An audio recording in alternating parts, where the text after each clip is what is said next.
Hey guys, James Bondvillain here, and today I want to talk about the bad player paradox, which is something that it's kind of a phenomenon I think we've all noticed, but I don't know, it doesn't really have a name, so I just gave it a shitty name. Basically, the premise of this is that sometimes the worse that a player does, the better the result is according to the game.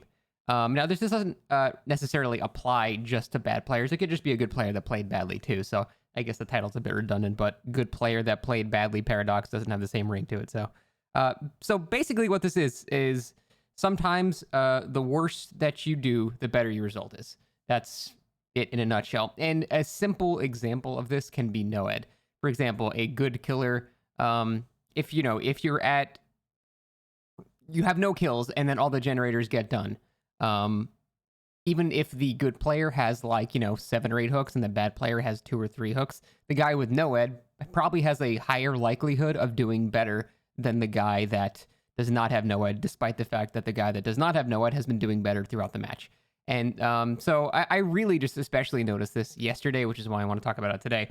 Because on my stream, I had a couple of separate games where I think I had a trickster game where I had 8 hooks. And then the last generator popped. So I had every single player perfectly on death hook. That's typically how I try to play.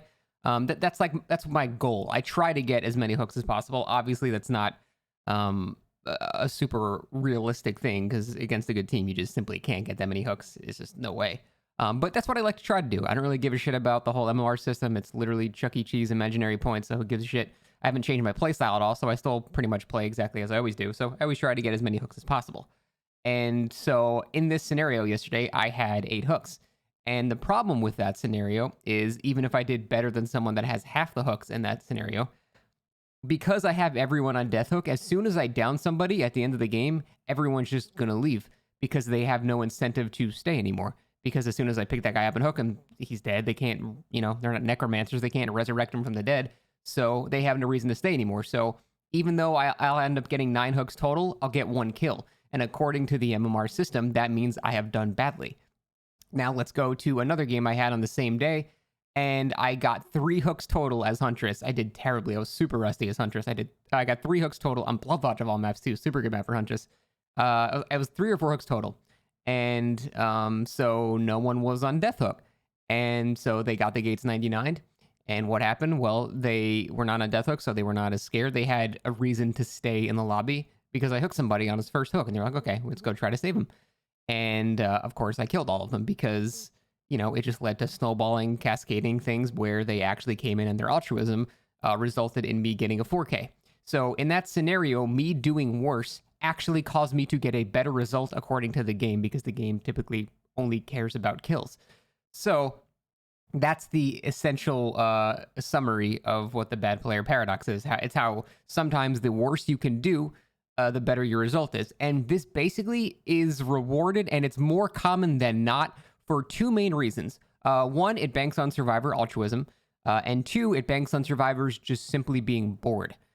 Because the thing is, if you've only gotten 3 hooks in a game before the gates are powered, typically the survivors are probably pretty bored. They probably didn't get to do anything other than do generators, and at the high level, doing gens is the most boring thing a survivor can do. This the only fun thing left to do when you're, very experienced in this game is get chased and try to evade the killer and, make macro plays of where to do gens and, making 6 saves and things like that. That's where most of the fun is. I promise you after, 4,000 hours hiding in a bush, it's not fun anymore. You really just want to get chased. There's actually, there's offensive stealth too, where the killer's coming and you fixated walk around a tree perfectly. That stuff's fine too. It's still interaction with the killer. But at the end of the day, really all that's left when you are experienced is you want to interact with the killer. And if you have a match where the killer does new shit and it's just, 5 minutes of nothing happening, it definitely, it kind of skews things because survivors at the end, now when one of their teammates get hooked, they're like, oh my god, maybe I finally have a chance to actually play the game now. Let me go for a save. And it doesn't matter how dire the circumstances are. It can be a face-camping trickster or a Bubba. Typically, if a player is bored enough and they don't care about MMR enough, which I feel like most people that are really good at this game don't because they realize it's meaningless, they're gonna go in and try to save, and they might end up dying for it. And no matter what, this still is beneficial to the killer because the killer is essentially banking on the survivors being bored during the match, and they're banking on their altruism. Now, every once in a while, you will get a scenario where you only hook 3 people, you hook 1 guy, and you just basically proxy camp him, because what else can you do? Especially if you're an M1 killer without any, like, one-shot, what else can you do? That's pretty much the only time camping is, like, communally accepted, because you can't just leave the hook, because then, obviously they're just going to get away. So, in that scenario, you camp the person on the hook, and, sometimes it'll result in you killing everybody. But again, it's not because you played well, it's because you actually played so badly that the survivors sort of threw themselves at you to have a chance to do something in the match. Now, every once in a while, you will get teams, like every once in a while, you will get a team that for some reason takes pride in doing gens for 3 minutes and then just leaving and going, yeah, that was a fun experience. I don't know who the hell these people are or why they're even playing a multiplayer game at that point.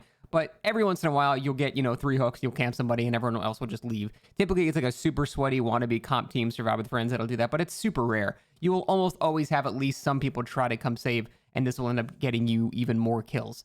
So that is pretty much it. I'm sure you guys have noticed this before. I mean, it's happened to everybody. Again, it's not just for bad players. It's even when you're good and you just play bad. But it is funny how sometimes you can actually get a worse result the better you do during the match, based on the fact that people will not want to stay in the match anymore if you've done very well and everyone's on death hook, compared to someone that didn't get any hooks and everyone's like, hey, well, we can stay in here and try something. So that's it. I want to talk about it. I thought it was an interesting talking point. I think that is about it. I will now go on for some world domination. Thanks for watching, guys.